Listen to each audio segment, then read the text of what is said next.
You must have seen videos and pictures of Pangong Lake in Ladakh, surrounded by crystal blue waters and tall snow-covered mountains. It looks peaceful, right? But behind that beauty, something big and serious is happening. Something that could change India's security situation forever.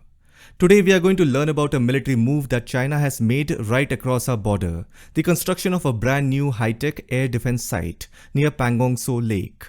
Now, this isn't just another building site. According to new satellite images, China is setting up a fully advanced missile defense base with radar systems, barracks, command centers, and most importantly, retractable roof shelters to hide missiles.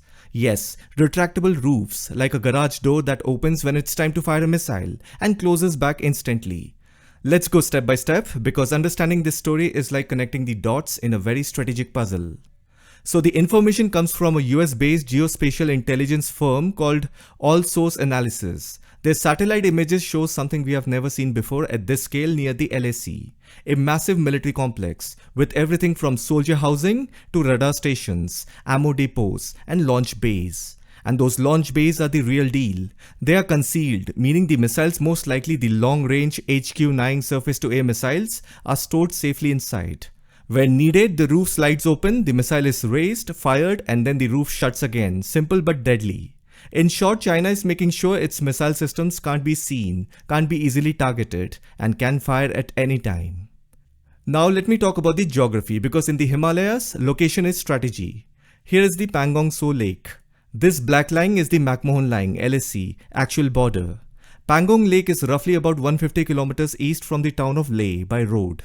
You can call it Pangong Lake or Pangong Tso. It's the same thing. Tso means lake in Tibetan language. Now where does the water in the lake come from? Glaciers from the nearby mountains melt and keeps feeding into the Pangong Lake.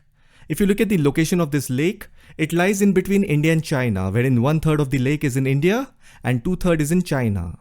You see this black line, this is the McMahon Line or the LAC. India claims its border till the black line. You see this red line, China claims its border till this red line. As you can see all the 8 finger points, if you carefully look at them, if you pay attention to these mountain ridges, they represent the shape of human fingers. That's how they are named as finger points. You will notice finger points 1, 2, 3 lies on the western side of the red line. Finger 4 is on the red line, and I've told you red line is the border line claimed by China. Likewise, finger points 5, 6, 7, 8 lies in between the red line and the black line.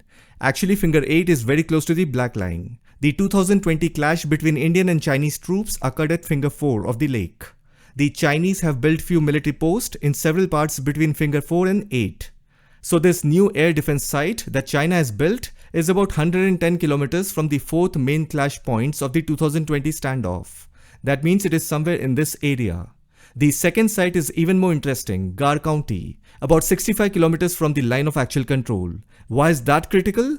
Because Gar County directly faces India's Neoma airfield. It is an airbase India has been upgrading to strengthen our rapid deployment and airstrike capability in Ladakh. So think about it.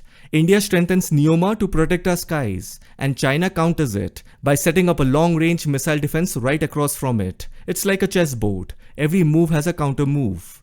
Together, these two sides form an integrated air defense network. In simple words, China is creating a wall in the sky, a defense shield that can detect, track, and shoot down anything flying over this region. Now, here is where it gets really interesting. Why is everyone talking about these retractable roofs? Because they represent a complete shift in strategy. Earlier, missile systems were mostly placed out in the open, easy to spot, easy to target. But now with these hardened shelters, everything stays hidden, invisible to satellites and drones. There are 3 big reasons why this matters. Number 1, concealment. India's surveillance can't easily locate or identify what's inside. Now without that information, striking back becomes very difficult. Reason number 2, protection. These shelters are strong, resistant to bomb blast or missile strikes. So China's assets survive longer even in a war. And reason number 3, control of airspace. With systems like HQ-9, China can create what's called an A2AD bubble. Anti-access area denial, meaning if any Indian aircraft enters that zone, it's immediately at risk. It's like putting an invisible fence in the sky, just like how the Russians have done in Syria. This clearly shows China isn't preparing for short-term skirmishes anymore. It's building for the long game. permanent infrastructure, long-range defense systems, and strategic readiness all point to one thing: China plans to stay prepared for high-intensity conflict in the Himalayas. And this is where the timing becomes very important. While China is building permanent military infrastructure right along our border, inside India, the debate around Ladakh statehood is heating up again. Now here's the thing. When you look at how aggressively China is militarizing its site, it becomes clear why Ladakh's direct control by the central government is strategically crucial.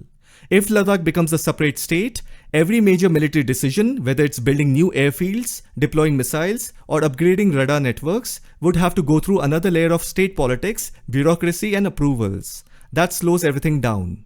That is why it is not the right time to complicate Ladakh's governance structure. And yet you see people like Sonam Wangchuk protesting, demanding statehood. Many call him an intellectual and environmentalist, a voice of Ladakh. But if he truly understands geopolitics, shouldn't he also understand what's happening just across the LAC? China is building permanent hardened defenses, preparing for the long run. And here an Indian citizen is protesting against his own government at such a sensitive moment. It raises a genuine question: whose agenda is being served here? Because whether it is development, environment, or local representation, everything takes a backseat when national security is at stake. When China is militarizing Pangong and Gar County, India cannot afford distractions or divided control in Ladakh. So let's step back and look at the bigger picture. China is changing the game in Ladakh, quietly, strategically, and permanently. It's building a fortress on the roof of the world. For India, it means two things. Number one, vigilance, strengthening our surveillance and staying alert to every move across the LAC. And point number two, unity and clarity, ensuring our internal politics doesn't slow down national defense. Because this isn't just a border dispute anymore, it's about who controls the narrative, the timing, and the future of the Himalayas. So yes, Pangong Lake looks calm and beautiful, but beneath that calm water there is tension. And if India wants to stay strong on the roof of the world, we cannot afford to let internal noise take over external danger. I hope you found this video informative, and I'll see you in the next one.